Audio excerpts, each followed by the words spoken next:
Like while we was fighting, I was like, hold up, he threw up, shake his hand. I said, you win. And then when it's time to pay, I got no money. I actually work a job like all my amateur career. Had I go to Road to UFC, that would be like another year until I make it to the actual UFC. What do I fight for? I fight for my country. Have you been back to Myanmar since you won? No, hopefully I can go back soon. What's that going to be like? Parade? Yeah, I mean they did do a parade for me here, since I can't go back to the Myanmar and things like that. So they did a parade, like a prayer and a celebration for me at Indiana. Yeah, nice. I want to ask you, like, how did you get so good in such a short amount of time? Did you work, did you dedicate your whole life to training? Well, when I first got here, I don't speak English and things like that, so I got picked on. Yeah. And I'm a smaller size, so you know what I mean. You do get picked on and things like that. So I wasn't gonna let that slide. So I always fight back and things like that. And I like to watch like Street Fight, War Star, and all that fight. And like I actually try it outside. Like I see some hooks or something, and I was like, all right, let me go try something Like at school or in the street? at school or in the street. Like whatever I see on YouTube's or whatever, I want to go try it out. And that's how you know what I mean. That's how I was back in like before I was training. Yeah. And then after I trained, like I just stopped fighting in general and What's- outside of the cage. What's your street record? I never lost. Well, I took one loss because I fought this dude, man. He was like what? He was like 6 foot something, man. He's tall. We was fighting like in the street fight, like 5 minutes. Like there's actually a video. I was beating the shit out of him. His face was like all bloody. He kept saying, "Come on," and I was just like tired of beating him. And I was like, "All right, hold up." Threw up, and I said, "Hey, brother, you win." Shake his hand. We call it quit.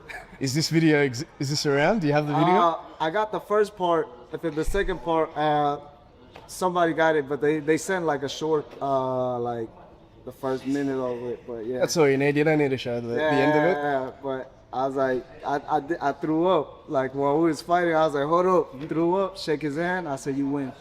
He was just like, I want to actually try it. Like if you look at me a certain way, then I was like, I want to fight him, like type shit. You know what I mean? So. So you've never worked a real job. You've only been. No. Oh, you have?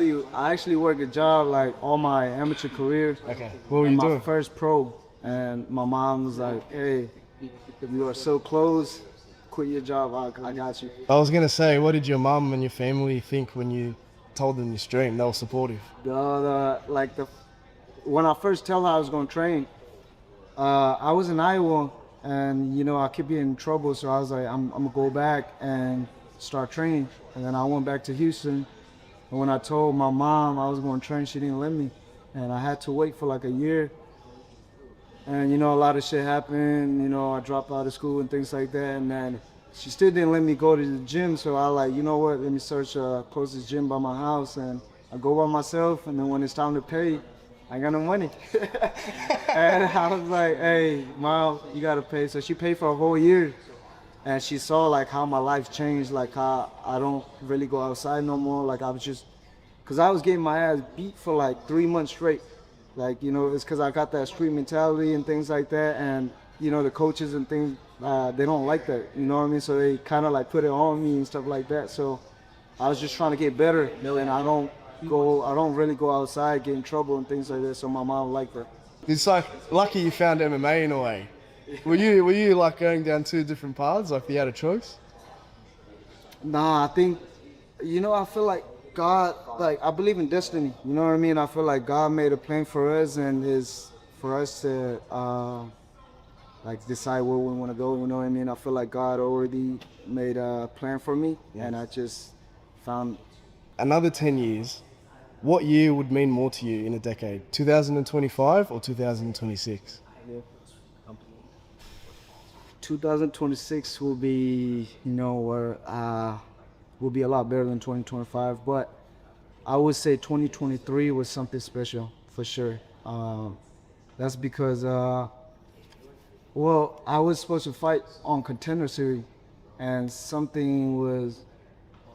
No, I was supposed to fight on Road to UFC, And I always pray, about like going to the UFC and stuff like that. So I was like, oh shit, let me do this. And then something about my passport, it didn't go through, and I can't travel, so they canceled that one. So Was it in China? yes, I can go to China, and I was like, man, fuck this, man. I was like, God, why the fuck you do this shit to me, right? And then they called me for Contender Series, and then I was like, yeah, but that's all the way in August. And then we was at like what, February or something, March. And then I didn't want to train. I was like, you know what it is.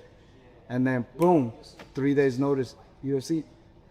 And that's when I realized God did answer my prayer. Cause you know what I mean? Like, had I go to road to UFC, that would be like another year until I make it to the actual UFC. You know what I mean? So I feel like everything happened for a reason, man. That's what like opened my eyes to see like God actually really answer my prayers and things like that. Yeah, 100%. What's been your favorite fight in the UFC so far? The Chairez fight, and then Royval fight. That's your for you to say. The Chairez fight is my favorite because the way that he threw that spinning elbow, and I don't remember I got hit, bro. I didn't even think I got hit. And I went to the back, and my coach was like, does it hurt? I was like, I don't even get touched, bro. And then I rewatched the replay. Oh, you didn't even know you got hit? I didn't even know because, like, I was hurting him. I thought I was going to knock him out. And next thing you know, we was on the floor. And I was like, shit, thank God, bro. And that's what made me realize, like, I was a dog. I was winning, and so that fight is one of my favorite. Flyweight's always been one of the most technical and fastest divisions in the UFC. Demetrius Johnson, Pantoja, always long-serving great champions.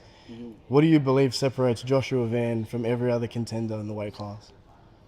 Joshua Van is different because I'm just something special, man. I look good. I fight. Nah, man. You know what I'm saying? I just do my thing, man. I'm not like, I just stay basic. You know what I mean? And I think that's what made me special. Staying true to yourself, right? Yeah, stay true to myself. You know what I mean? And you guys will see this year, 2026. You guys will know why I am special. Last one. We always ask every fighter this because Engage's tagline is "We are all fighters." What do you fight for? And has it changed over the years? What do I fight for? I fight for my country, my mom, my family. You know what I mean? To give them a better life. And yeah, so it is.